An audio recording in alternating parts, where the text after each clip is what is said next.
Graça e paz, amados irmãos. Estamos aqui pela bondade de Deus para gravarmos o quarto vídeo que fala-nos sobre escatologia. Estamos falando sobre escatologia, esse é o quarto vídeo, e nós iremos falar hoje sobre o anticristo, não é? Esse personagem que tem atuado, está atuando no mundo desde a instituição da igreja e a manifestação da pessoa bendita de Jesus.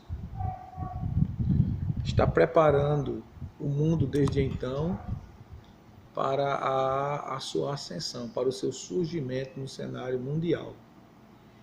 Ele tem atuado em todas as áreas da nossa sociedade, preparando o mundo, o sistema e as pessoas para abraçar o seu programa de vida, de governo, seja em que área for.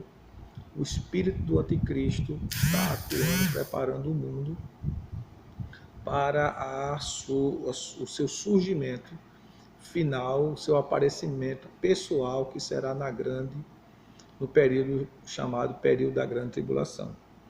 A primeira epístola do apóstolo João, no capítulo 2, verso 18, o apóstolo João traz uma mensagem para a igreja nestas últimas horas da igreja aqui na terra. O apóstolo João diz no capítulo 2, verso 18 da primeira epístola, ele diz: filhinhos, esta é a última hora, e como ouvistes que vem o anticristo, já muitos anticristos têm surgido, pelo que conhecemos que é a última hora. Então, quando a gente vai falar desse personagem anticristo, nós estamos falando de um personagem dentro da escatologia que vai tentar ser o protagonista, né, final da história da humanidade. Ele vai tentar, porque ele não vai conseguir. Nós sabemos que o protagonista da história da humanidade foi e sempre será a pessoa de Deus. E diante disso, meus queridos, esse termo anticristo, ele aparece somente 5 vezes no Novo Testamento. E todas as 5 vezes nas epístolas joaninas. 4 na primeira epístola e 1 vez na segunda epístola. Não é? E esse tema anticristo, ele particularmente tem tido uma discussão muito ampla dentro da escatologia bíblica, né? E essas discussões têm levado a algumas vertentes. A gente não vai se ater a algumas vertentes, mas vamos ater àquilo que eu acredito dentro do contexto da Bíblia, dentro da palavra de Deus. Embora esse termo ele apareça sendo usado unicamente em 5 casos, o conceito de poderes pessoais que se opõem a Deus aparece repetidamente nas Escrituras. Não só no Novo como no Antigo Testamento, só que no Antigo Testamento não aparecia com este nome anticristo, né? Apocalipse, ele fala de um confronto final que haverá, que realmente acontecerá. De um lado estará Deus e o Cordeiro, Jesus Cristo, e do outro lado o dragão e a besta, que também é chamada de anticristo. Logo, a ideia do anticristo é associada ao chefe das forças do mal nesse conflito final. Ao longo da história, né, desde o princípio da igreja, alguns cristãos têm identificado o anticristo como qualquer poder ou instituição ou pessoa que sejam opostos à igreja e os persiga, né? Os cristãos, ao longo do período histórico, ele chamava de anticristo qualquer pessoa ou qualquer programa de governo que existisse ou qualquer movimento que existisse de movimento do anticristo.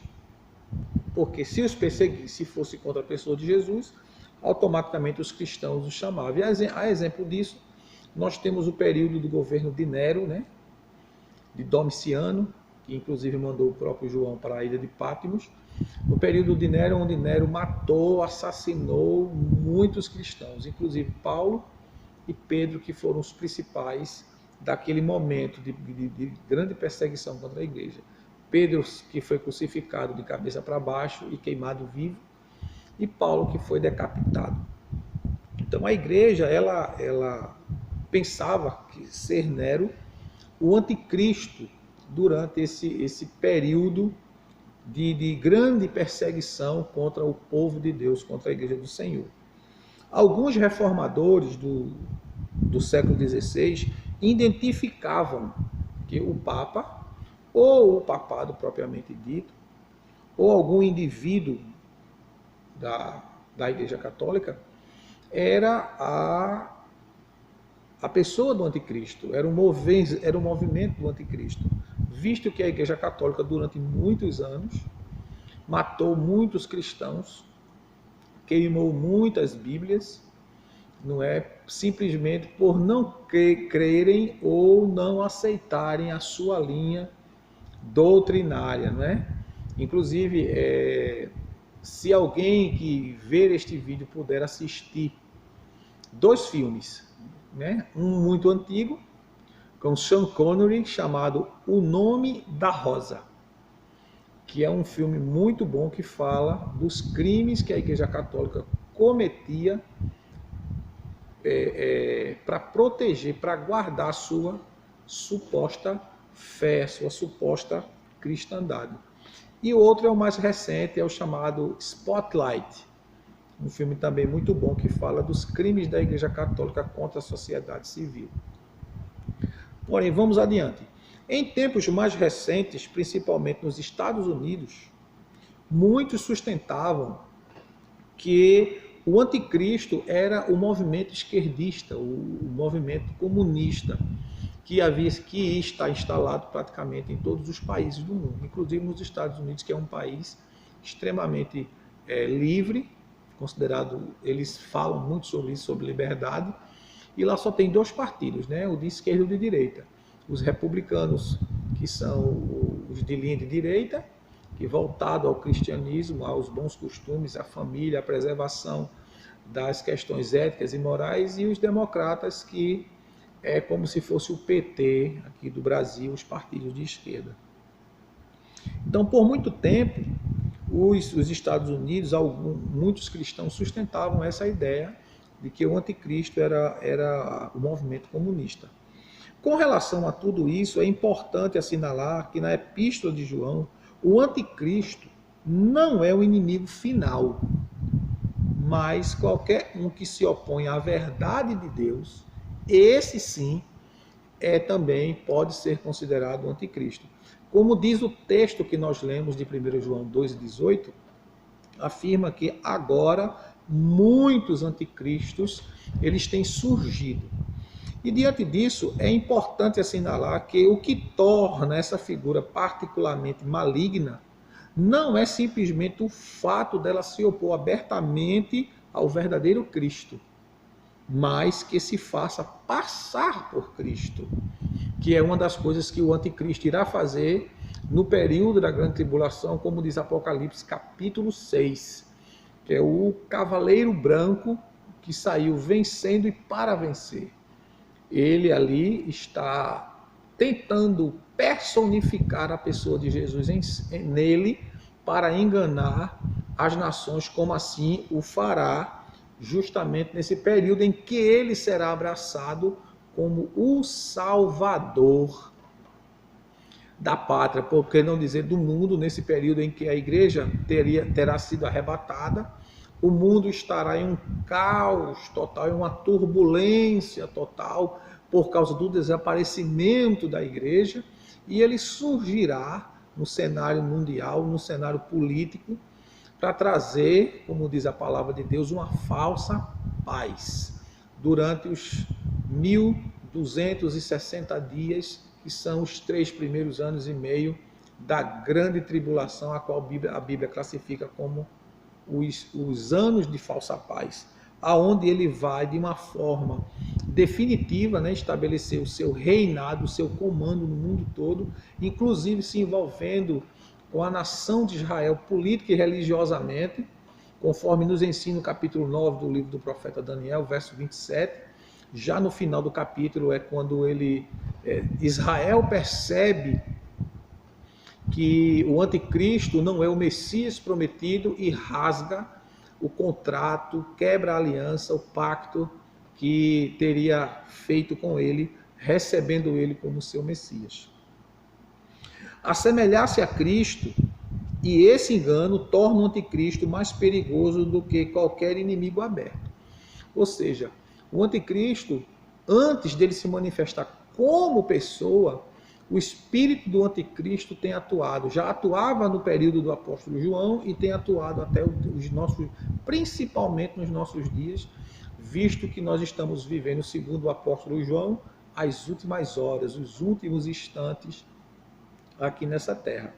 E dentro desse contexto, o apóstolo João, ele faz menção nas suas epístolas sobre o anticristo, fazendo referência aos gnósticos, que tanto negavam a humanidade como a divindade de Cristo, alegando que Cristo não era Deus porque havia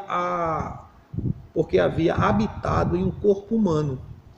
E segundo os gnosticistas, a carne, o corpo era impuro e, portanto, portador do mal. Sendo assim, Jesus não era Deus, por estar em um estado físico, por estar em um corpo humano. Mas a Bíblia diz, e eu quero que você acompanhe pela Bíblia, no Evangelho de João,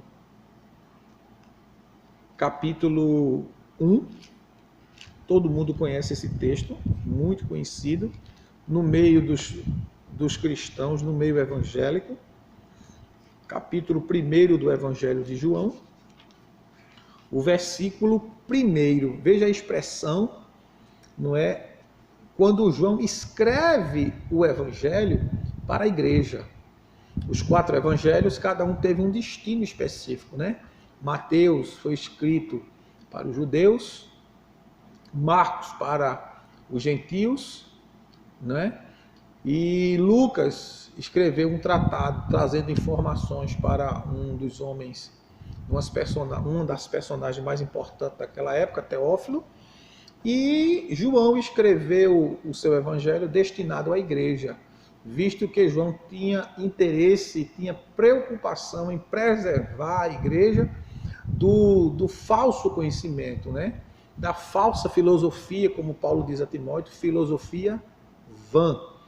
E ele diz no capítulo 1 do Evangelho de João, e versículo 1, ele diz que no princípio era o Verbo, e o Verbo estava com Deus, e o Verbo era Deus.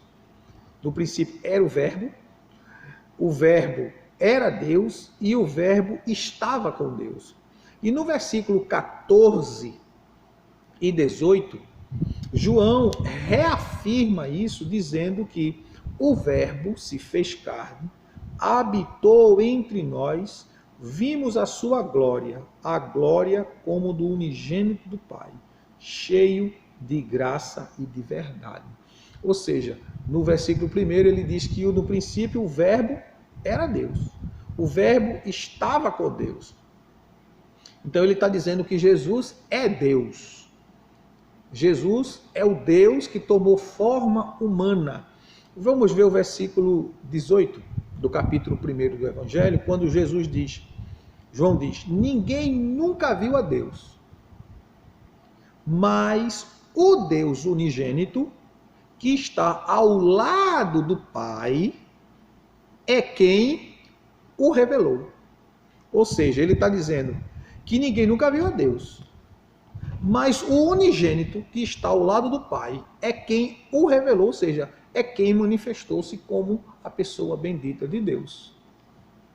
Logo, Jesus é Deus, e os gnósticos negavam que Jesus era Deus, que Jesus não podia ser o Messias, visto que ele tomou uma forma corpórea, uma forma humana. E eles acreditavam que o mal habitava plenamente no estado físico, no estado da carne. O escritor aos Hebreus, por favor, vá lá para a carta aos Hebreus, o capítulo 1 da carta aos Hebreus. O escritor aos Hebreus, ele traz ele ainda é mais específico do que o próprio João. Ele diz coisas tremendas a respeito da pessoa de Jesus.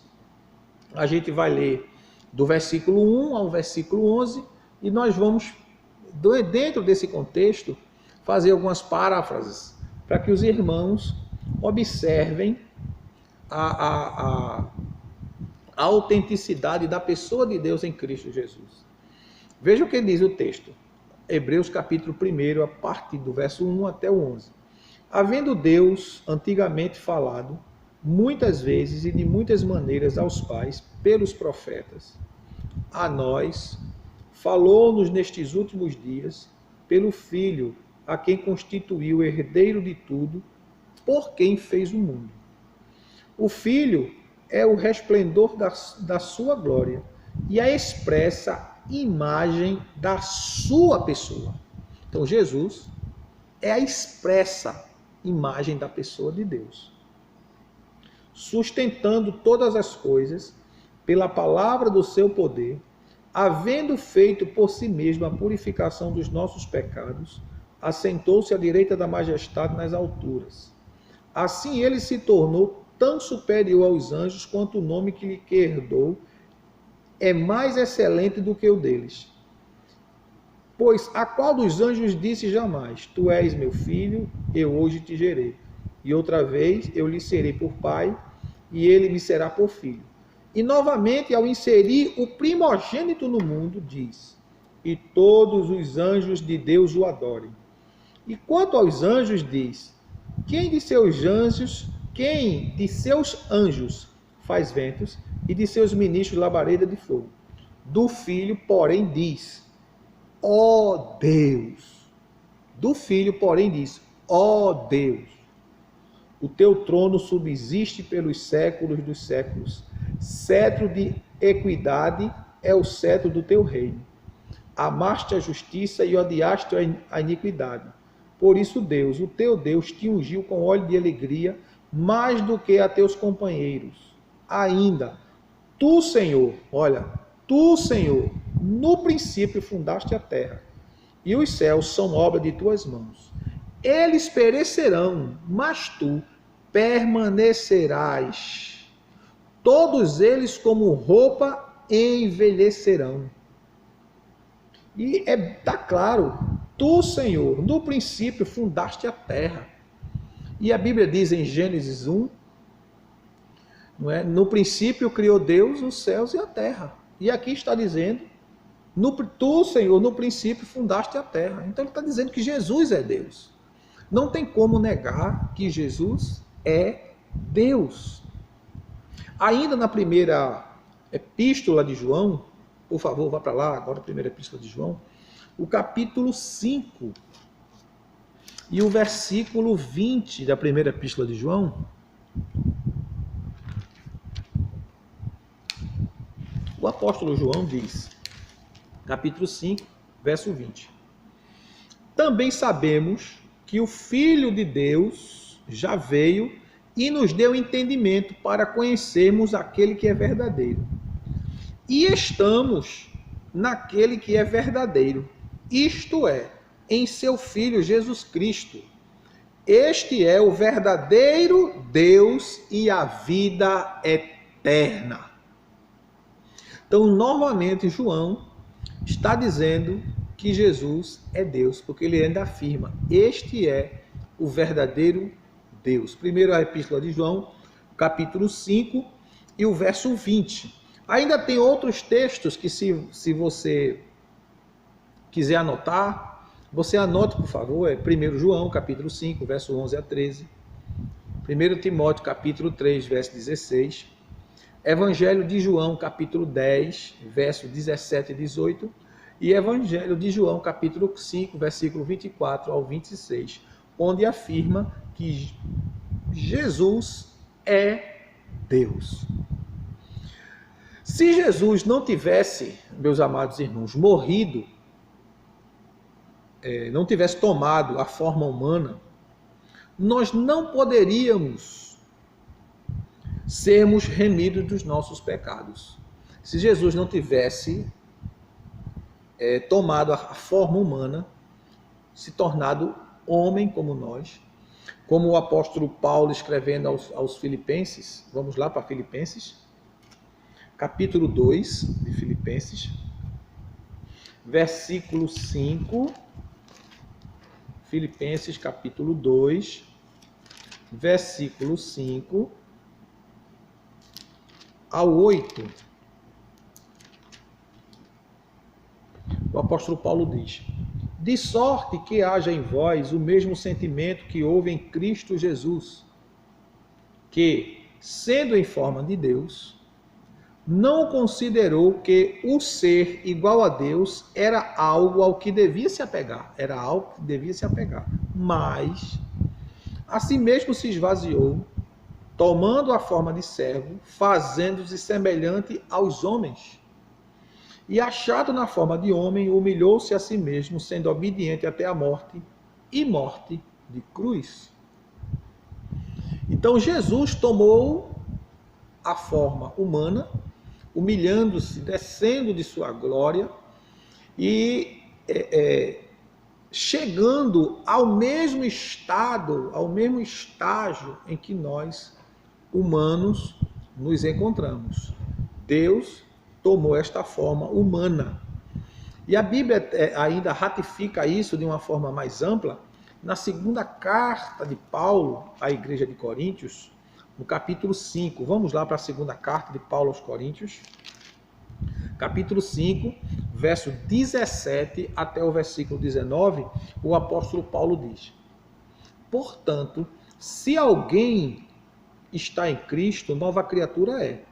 As coisas velhas já passaram, tudo se fez novo. E tudo isso provém de Deus, que nos reconciliou consigo mesmo.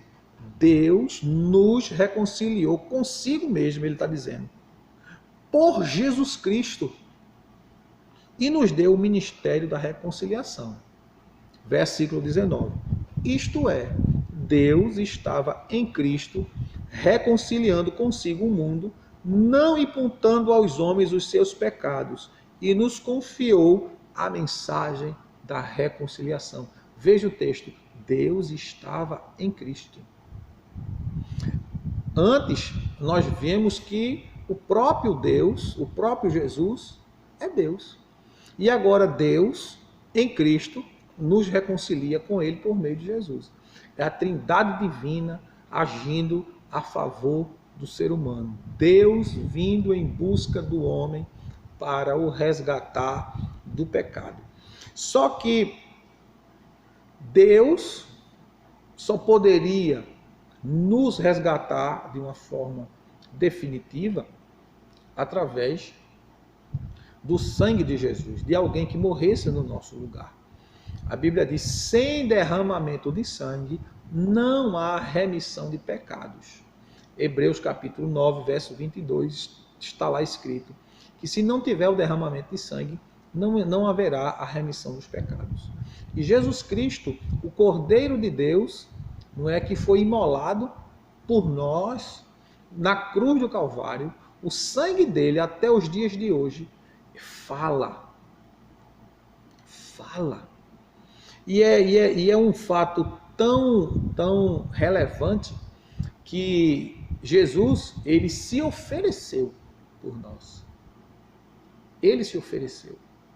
E por que ele se ofereceu? Como homem, para derramar o seu sangue, para nos remir dos nossos pecados. E como Deus, para ele mesmo tomar de volta a própria vida e nos dar vida nele. João capítulo 5, verso 24, ele diz: na verdade, vos digo que Quem ouve a minha palavra e crê naquele que me enviou, tem a vida eterna. E não entrará mais em condenação, porquanto passou da morte para a vida. E no versículo 26 do capítulo 5, ele diz: assim como o Pai tem em si a vida, ele também deu ao Filho ter em si mesmo a vida. Então Jesus derramou o sangue dele, morrendo, para nos remir. Mas na medida que o seu sangue foi derramado para nos remir dos nossos pecados, porque sem um derramamento de sangue não haveria a remissão dos nossos pecados, ele retomou de volta a sua vida e ressuscitou para a nossa vitória eterna. Capítulo 10, verso 17 e 18 de João, ele disse: eu dou a minha vida, ninguém a tira de mim, eu dou e torno a tomá-la. Só quem detém o controle da vida, só quem detém o poder da vida, só quem tem o domínio de tudo, tem autoridade de dizer o que Jesus disse: eu dou a minha vida, ninguém toma de mim não. Eu dou, mas eu vou tornar a tomá-la. Esse é o nosso Salvador, que tomou forma humana para, por meio do seu sangue, nos remir, nos resgatar dos nossos pecados. E na medida que ele morre, que ele ressuscita para a nossa vitória. Por isso que qualquer outro segmento religioso que não tem Jesus Cristo como o centro, não é reino de Deus. Não prega o reino de Deus. Não prega salvação nem vida eterna. Se não prega a salvação, se não prega a vida eterna, se Jesus não é o centro, se ele não é o Senhor deste centro religioso, vamos dizer assim, é uma seita. Com certeza o Senhor não está nela. Porque as pessoas se enganam muito com essa questão, como nós lemos antes, que uma das características do anticristo é maquiar, é usar as religiões para transparecer falsamente a pessoa de Deus. Falar de amor, falar de misericórdia, falar de bondade, de caridade e de tantas outras coisas, que tudo isso é importante, mas não salva. Porque nós não somos salvos por obras, não. A Bíblia diz 2:8 de Efésios, porque pela graça sois salvos. Isto não vem de vós, não vem de nenhum ser humano, é dom de Deus. Não vem das obras para que nenhum ser humano se glorie. Aí ele conclui no versículo 10. Porque nós somos feituras sua, criados em Cristo Jesus para as boas obras, as quais Deus preparou para que andássemos nela.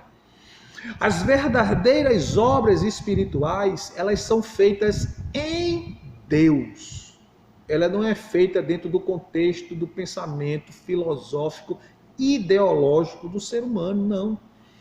Toda boa obra, ela deve ser feita em Deus. O fundamento daquilo que a gente faz no nosso dia a dia, no nosso viver, no nosso relacionar, seja dentro do contexto de nossa família, seja dentro do contexto do relacionamento entre os irmãos, né, dentro da comunidade cristã, da comunidade evangélica, seja o nosso relacionamento no sair, no chegar, no comprar, no pagar, no negociar, deve ser tudo pautado dentro dos princípios bíblicos. O apóstolo Paulo diz na primeira carta aos Coríntios 10:31, ele diz: quer coma, quer beba, ou faça qualquer outra coisa, faça para a glória de Deus. Se não for para a glória de Deus, suas obras são mortas. Porque toda boa obra, ela deve ser feita em Deus. Não é? Como Paulo diz na primeira carta aos Coríntios, quando ele fala das coisas, das práticas relacionadas a um comportamento dentro de uma questão ideológica de boas obras, Paulo diz, olha, se eu pegar todos os meus bens e der aos pobres, e não tiver amor, não adianta de nada. É como metal que soa e como sino que retine.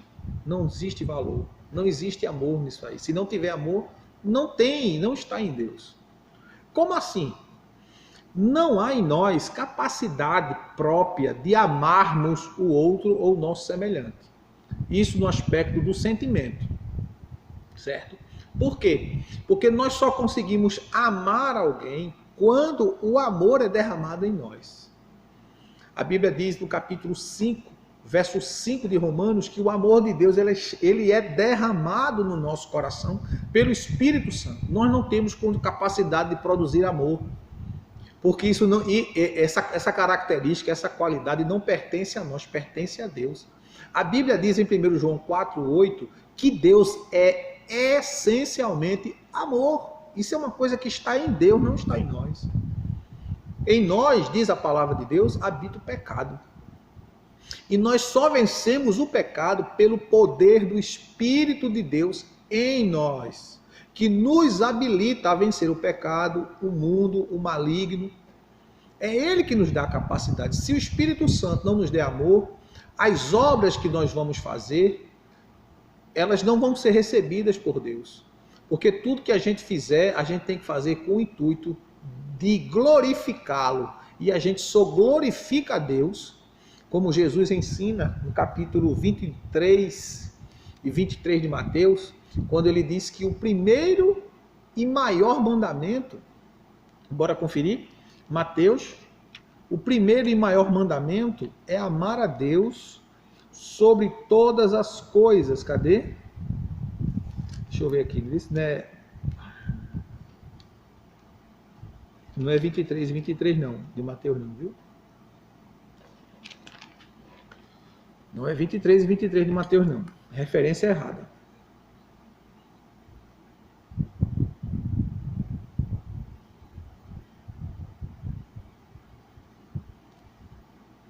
Não é 23 e 23. Certo? Jesus fala que o primeiro e maior mandamento é amar a Deus com toda a nossa força, com todo o nosso entendimento, com todo o nosso ser. Esse é o primeiro e grande mandamento, não é? Aqui achei Mateus 24, ou Mateus 22, desculpe, Mateus 22, versículo 37 em diante. Mateus 22, 37 em diante. Respondeu-lhe Jesus: amarás o Senhor teu Deus de todo o teu coração, de toda a tua alma e de todo o teu entendimento. Este é o primeiro e grande mandamento. Então, quando a gente fala de obras, todas as nossas obras, elas devem estar alicerçadas em Deus. Não para que nós sejamos salvos, mas para que estas obras glorifiquem a Deus. Como Jesus registra aqui em Mateus ainda. Vamos lá, capítulo 5. Capítulo 5 de Mateus, não é? Acompanhe aí, por favor.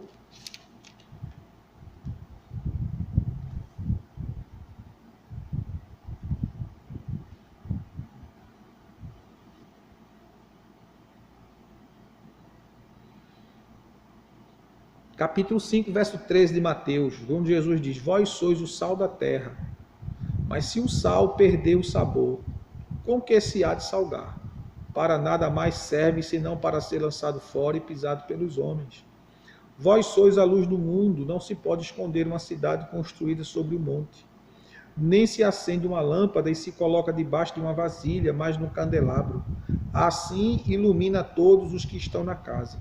Assim brilha a vossa luz diante dos homens, para que vejam as vossas boas obras e glorifique a vosso Pai que está nos céus.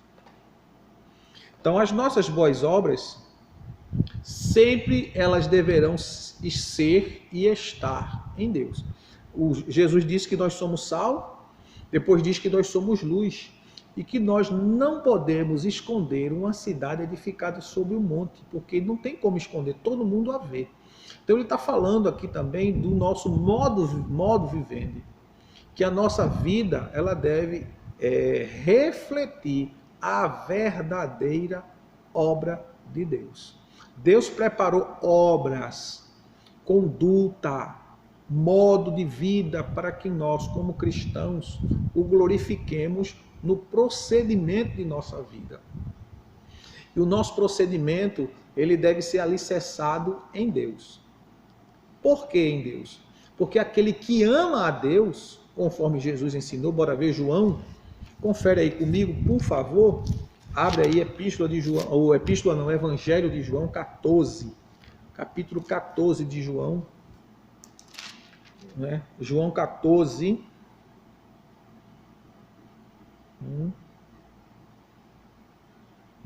21, João 14, 21 a 23. Aquele que tem os meus mandamentos e os guarda, esse é o que me ama. E quem me ama será amado por meu Pai. E eu também o amarei e me manifestarei a ele. Disse-lhe Judas, não o Iscariotes: Senhor, por que pretendes manifestar-te a nós e não ao mundo? Respondeu-lhe Jesus: se alguém me amar, guardará a minha palavra. Meu Pai o amará e viremos para ele e nele faremos morada. Ou seja, se nós realmente amamos a Deus, nós nos submeteremos, nós nos curvaremos àquilo que a palavra de Deus diz. Não importa o que eu acho, o que você acha ou o que alguém acha. O que vale é o que está escrito na palavra de Deus. Todos os livros que você pode ter lido, que são importantes, nenhum livro deixa de ter o seu valor, mas não se pode ser comparado com a Bíblia Sagrada. Então a Bíblia, ela é o livro, é o manual do cristão para a prática de boas obras em Deus.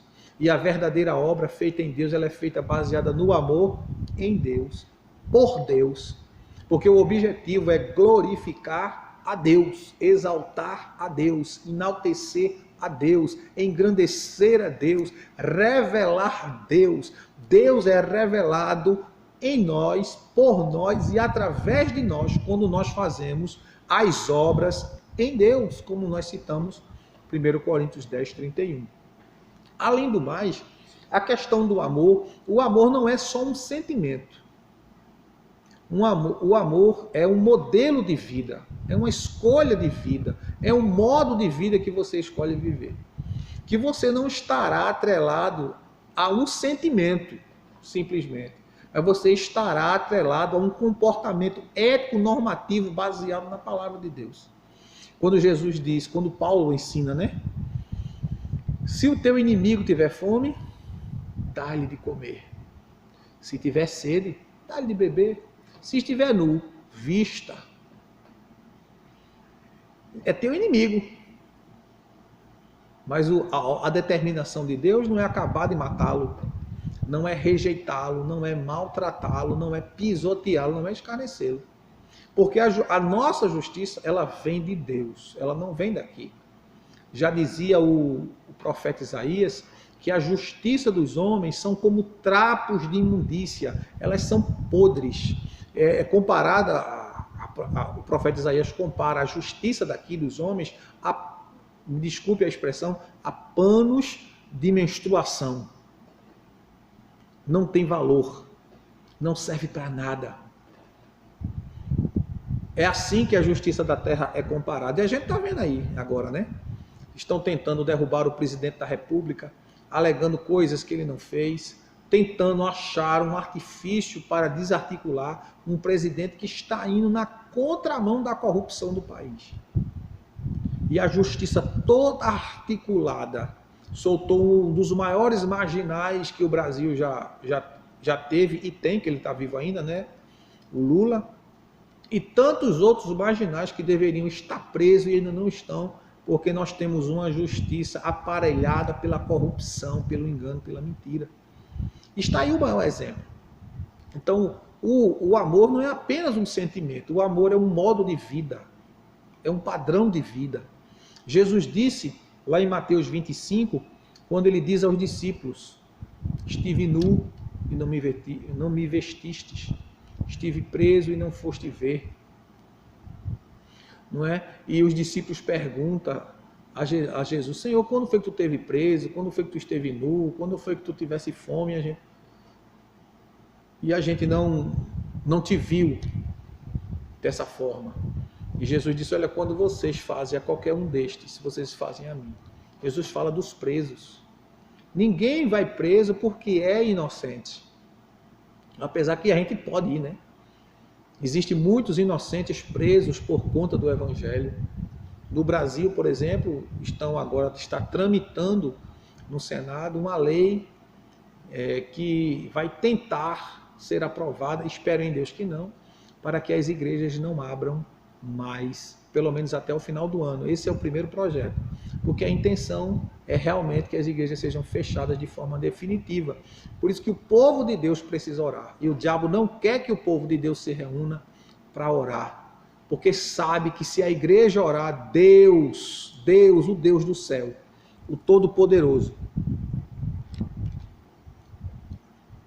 ele mudará a situação, ele mudará o quadro, ele mudará a história desta nação.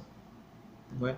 Então, diante disso, meus queridos, as nossas obras, elas precisam estar em Deus, feitas em Deus, não apenas por um sentimento emocional, mas por uma questão de consciência, por uma questão de comportamento escriturístico. Paulo fala disso de uma forma muito forte. Toda vez que eu me lembro desses versículos, eles mexem muito comigo, né? Leia aí, acompanhe comigo Romanos, o capítulo 15 de Romanos. Romanos capítulo 15. Veja o que a Bíblia diz. Veja como é forte esses textos. Paulo diz, mas nós que somos fortes, devemos suportar as fraquezas dos fracos e não agradar a nós mesmos. Portanto, cada um de nós agrade ao seu próximo no que é bom para a edificação. Pois também Cristo não agradou a si mesmo. Mas, como está escrito, sobre mim caíram os insultos dos que te insultavam. Pois tudo o que outrora foi escrito, para nosso ensino foi escrito, para que pela paciência e consolação das Escrituras tenhamos esperança. Verso 5. Ora, o Deus de paciência e consolação vos conceda o mesmo sentimento uns para com os outros, segundo Cristo Jesus. Verso 6. Para que concordes e a uma voz glorifiqueis ao Deus e Pai de nosso Senhor Jesus Cristo. Portanto, recebei-vos uns aos outros, como também Cristo nos recebeu para a glória de Deus. Então a gente precisa deixar de dizer, eu estou certo, eu tenho razão. Quem tem razão é Deus, quem está certo é Deus, é o que a palavra de Deus diz. E que muitas vezes a gente perde muito tempo, empresta muita boca e os ouvidos a Satanás para ficar dizendo que tem isso, que tem direito, que tem razão, e quem perde nisso tudo é o reino de Deus. É o evangelho que é escarnecido, é o evangelho que é envergonhado, é o evangelho que passa a ser vituperado.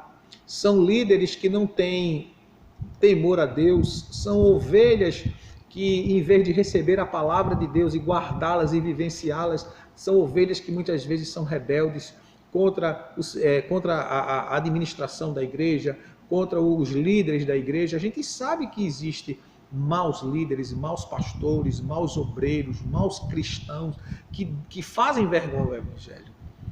Mas a gente precisa aprender muitas vezes a perder aqui para que o nome de Cristo não seja escandalizado e mais na frente a gente adentrar as mansões eternas de cabeça erguida, que é o que é mais importante. Paulo diz na primeira carta aos Coríntios, no capítulo 6, verso 1 a 8, quando ele fala das demandas, a gente falou isso no vídeo anterior, nas demandas que existia entre irmãos. E ele diz, por que você não sofre o dano, por que você não perde? Contanto que o nome de Jesus não seja escandalizado. Pois bem, queridos, e diante disso, como nós estamos falando só da pessoa do anticristo, entendermos que esse espírito do anticristo tem atuado para negar a divindade, a humanidade de Jesus, ao mesmo tempo tem se utilizado de religiões para falar, transmitir um falso evangelho baseado em algumas falácias, e uma dessas falácias usa muito a palavra amor, caridade, ajuda ao próximo, mas que não há nenhum compromisso verdadeiro com o amor genuíno que provém de Deus. Porque as nossas obras devem estar atreladas aos princípios éticos, espirituais de Deus. Então, dentro desse contexto, nós ainda temos outra observação a fazer, é que, como o próprio apóstolo João, ele narra no versículo 18 do capítulo 2, que já muitos anticristos têm surgido. E como a gente pode aplicar essa palavra anticristos? Ele está falando de um anticristo, anticristos, né? Porque o espírito do anticristo está atuando e tem levado a muitos a adentrar aos segmentos que têm saído lá do coração do diabo, lá do inferno, e trazido à tona para o mundo dos homens com o propósito de despadronizar o crente, o ser humano em si, dos princípios éticos, espirituais, provenientes da palavra de Deus. O apóstolo Paulo diz, na segunda carta aos Coríntios, no capítulo 11, verso 3, Paulo, preocupado com a igreja, ele fala sobre os falsos apóstolos.